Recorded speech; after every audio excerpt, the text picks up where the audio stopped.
안녕하세요. 금요사건 파일 디바제시카입니다. 2005년 6월 3일 오전 10시 청주시 흥덕구 복명동에 위치한 호프집에서 한 여성의 처참한 사체가 발견됩니다. 피해자는 당시 48살이었던 호프집 사장 박씨. 신고를 받고 출동한 경찰은 이 현장의 참혹함에 그야말로 할 말을 잃었을 정도인데요. 시신의 머리 부분이 심하게 함몰되었고 엄청나게 많은 피가 흘러나와서 이 호프집 바닥에 흥건했습니다. 상처로 보아하니 뭔가 둔탁한 물건에 연속적으로 찍힌 걸로 추정되었어요. 그 살해도구는 현장에서 나왔죠. 바로 가스버너입니다. 범인은 가스버너로 수차례 그녀의 머리를 가격했고 결국 과다출혈로 사망한 상황. 사망 시각은 전날 새벽으로 추정이 됩니다. 이 밖에도 현장에선 난잡하게 어질러진 카운터가 특히 눈에 띄었습니다. 10만원짜리 수표 4장이 도난당한 상태였는데 언뜻 봐선 강도에 의한 살인사건 같죠?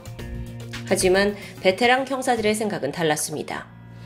보통 강도살인의 경우 돈을 훔칠 목적이 우선입니다. 그래서 굳이 이토록 잔인하게 죽일 이유가 없는 거죠.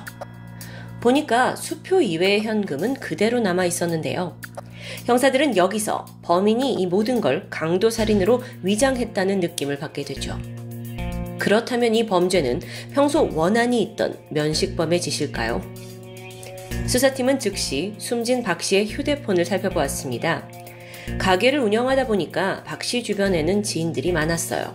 그 중에서도 경찰은 한 남성에게 주목하는데 통화 내역과 문자 메시지에 가장 자주 등장하던 사람입니다. 바로 당시 39살이던 김용원. 주변 사람 이야기를 들어보니까 김용원이 평소 박 씨의 호프집에 자주 들르는 단골 손님이라고 합니다. 그런데 단순한 손님과 사장 관계보다는 좀 더 가까운 사이로 보였다는데요. 경찰은 즉시 김용원의 행방을 추적합니다. 하지만 그는 살인사건이 일어난 직후부터 행방이 묘연해요. 김 씨를 향한 의심은 더욱 짙어져 가죠. 그런데 경찰이 그의 행방을 쫓으면서 주변 사람들을 만나게 되거든요. 그러다 묘한 이야기를 듣게 됩니다. 김 씨의 고향 후배라고 밝히는 A씨가 말을 하길 사실 그 선배가 또 다른 살인을 한 것 같아요. 몇 달 전에 술에 취해서는 자기가 동거하는 여자를 죽였다고 하더라고요. 심지어 이때 김 씨는 그 후배에게 사체 유기를 도와달라고 부탁했다는데요. 덜컥 겁이 난 A씨는 김 씨에게 그러지 말고 자수를 해라 라고 권했지만 그 당시엔 이게 전혀 통하지 않았습니다.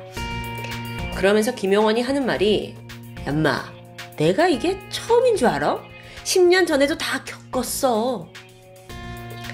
사실 김용원은 평소에 술만 마셨다 하면 종종 내가 과거에 살인을 했다 라고 고백을 해왔다는데요. 다들 허풍이라고만 여겼죠. 근데 만약 이게 사실이라면 김용원은 연쇄살인마입니다. 경찰은 사건의 심각성을 느끼고 즉각 수사를 확대합니다. 또 주변 인물들을 조사해서 김용원이 도피했을 가능성이 높은 곳들을 수색하기 시작해요. 그 결과 유력한 곳이 하나 떠올랐죠. 한 재개발 구역에 있는 폐가였는데 경찰이 가보니까 안에는 김용원이 쓰다 남긴 라면 냄비, 소주병 같은 생활 흔적이 있습니다. 분명 여기에 머물렀던 건 맞아요. 이제 그는 어디로 갔을까요?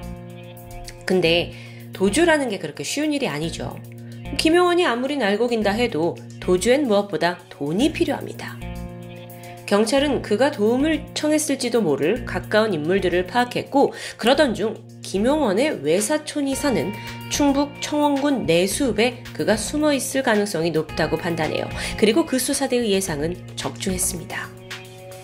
2005년 6월 10일 살인사건이 벌어지고 딱 일주일이 지난 시점이죠. 김용원이 외사촌 형의 집 이 내수읍에 도피 자금을 마련하기 위해 드디어 모습을 드러냅니다. 그가 올 것을 예상하고 형사들이 이미 잠복을 하고 있었고요.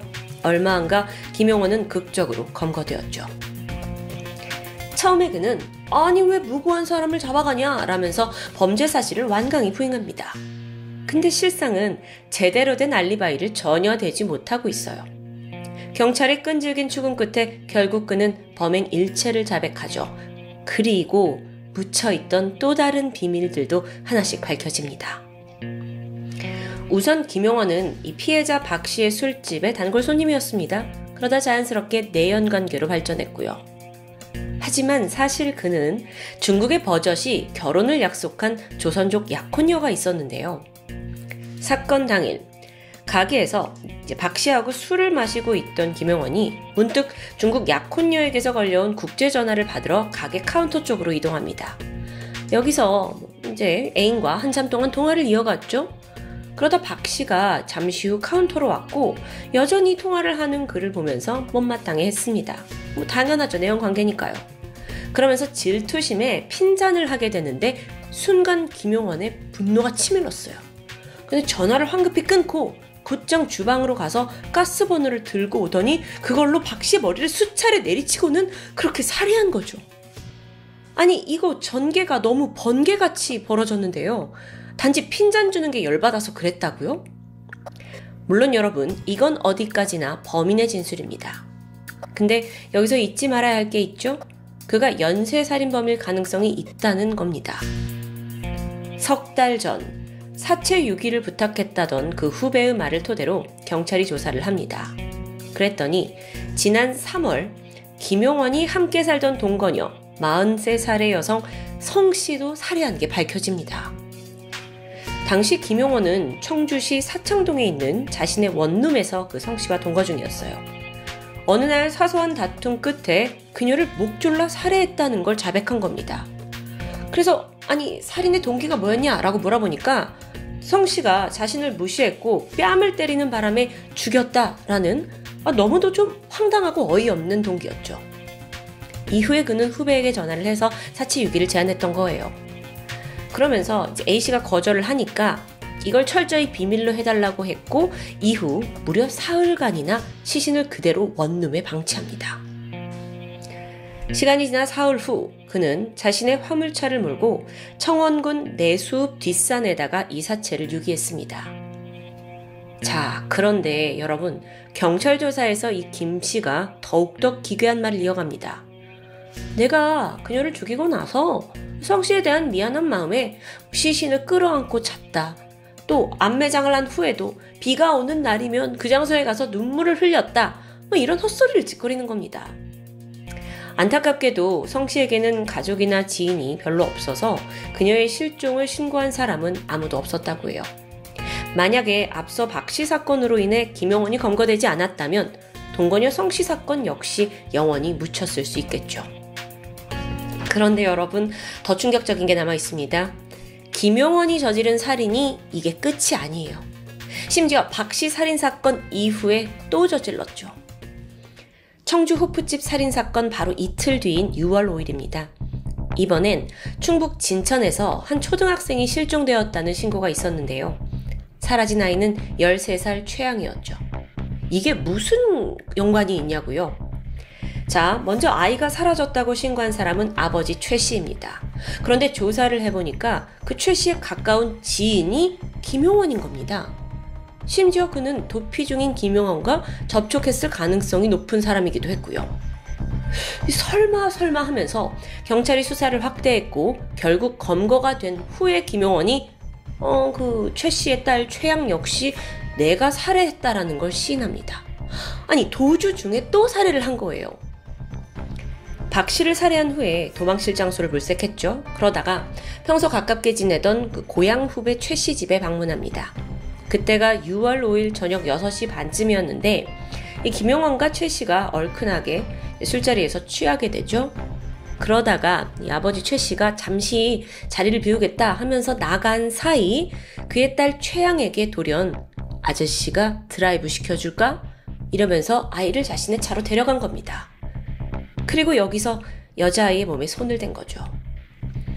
당연히 최양은 거세게 반발했습니다. 그런데 이때 김용원은 이미 살해를 저질렀고 신경이 매우 예민해진 상태예요. 그 아이가 아저씨 이러시면 저 아빠한테 모든 걸 말할 거예요 라고 이제 말을 하니까 그 자리에서 아무런 망설임 없이 최양을 목졸라 살해했던 거죠. 그 길로 최양의 사체를 싣고 진천군에 위치한 어느 교회 근처 야산으로 달려갑니다. 거기에 유기했어요. 그런데 살해 이후의 행적이 더 기가 막힙니다. 술을 잔뜩 사들고 다시 최 씨 집으로 가요. 그리고 아무렇지 않게 그와 술을 마시는 겁니다. 잠시 후에 최 씨가 우리 딸 어디 갔지?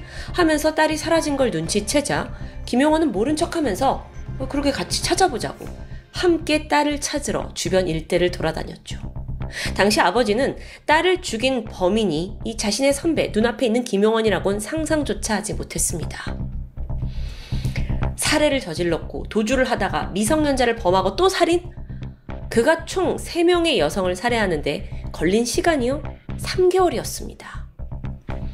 여러분, 이 사건은 일명 청주판 유영철 사건이라는 타이틀로 당시의 그 청주 시민들을 굉장히 벌벌 떨게 했는데요.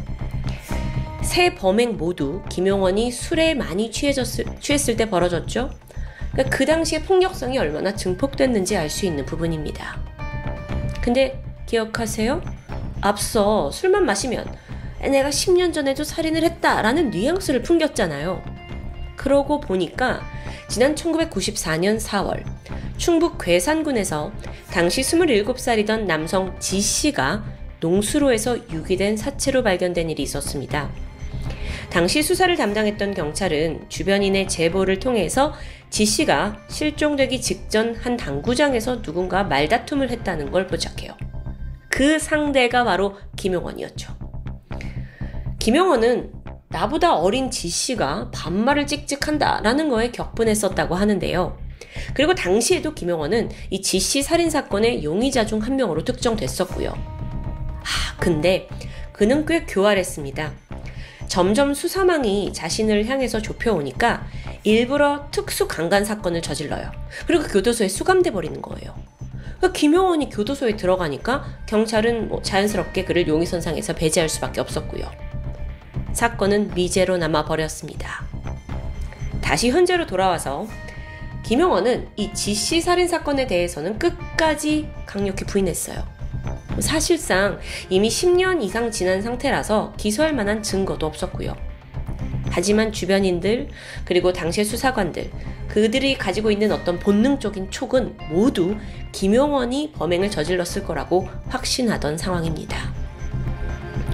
연쇄살인마 김용원, 그는 1996년생인데 충북의 한 농가에서 이남 이녀 중 막내로 태어났다고 해요. 아버지는 알코올 중독, 위로 있는 형도 폭력 성향이 강했고요. 그 또한 어릴 적부터 문제가 많았습니다. 18살 때 강간치상 그리고 특수절도죄로 첫 번째 감옥에 수감이 되는데 이후로도 계속 들락날락했죠. 그렇게 보낸 시간이 무려 13년입니다. 그러다 돌연 2005년 중국으로 건너가요. 그리고 거기서 비아그라와 장내삼을 밀수하는 일을 하기 시작했거든요. 그때 알게 된 조선족 여성과 약혼을 하게 된 거고 얼마 후에 두 사람이 한국으로 건너와서 정식으로 결혼을 할 예정이었다고 합니다. 아니 근데 좀 이해가 되지 않는 게 김용원의 이중 생활이에요. 약혼녀가 중국에 있죠? 그러면서 다른 여성과 동거를 한 성씨 기억하시죠? 그 성씨를 죽이고 또 바로 그 호프집 사장이었던 박씨와 사귀고 또 죽이고. 그런데 김용원을 검거했던 형사님이 어쩌면 아직 밝혀지지 않은 추가적인 피해자가 있을지도 모른다고 우려합니다. 충분히 가능성이 있는 이야기예요. 하지만 결국 재판 끝에 지씨 살인사건을 제외한 이 총 3건의 살인 혐의만 인정되었죠. 근데 여기서 김용원은 우발적인 주치살인을 주장합니다. 말도 안 되죠. 그러기엔 3번 모두 너무 잔혹했고 또 상습적인 살인입니다. 2006년 3월 대법원은 그에게 최종 사형을 선고했습니다. 여기서 좀 흥미로운 일화가 있는데 당시 김용원에게 사형을 판결했던 그 4명의 대법관 중 한 명이 바로 국내 최초 여성 대법관 김영란 씨입니다. 우리에겐 김영란법으로 유명하죠. 사실 그녀는 대법관 후보 시절에 사형제를 폐지해야 한다고 적극 주장하던 인물입니다. 그런데도 임명된 이후 처음 맡은 강력 사건의 피해자에게 사형을 선고했다는 점이 인상적이에요. 그러니까 김용원의 죄질이 얼마나 악랄했는지 드러나는 부분이죠. 김용원은 재판에서 이렇게 진술했습니다. 첫 번째 살인에 성공하고 나니 그 다음부턴 너무나 쉬웠다. 폭주했던 살인 본능은 마침내 법정 최고형으로 막을 내렸습니다. 이미 어렸을 적부터 감옥을 수십 번 들락날락하던 김용원, 거의 인생의 절반을 거기서 살았다고 볼 수 있죠. 그리고 이젠 남은 생, 아니 죽음 그 직전까지 교도소에 갇혀 있을 인생이 되었습니다. 그에겐 동정 또한 사치 아닐까요? 부디 자신의 죄에 걸맞게 하루하루 무거운 속죄의 삶을 살길 바라봅니다. 금요사건 파일 디바제시카였습니다.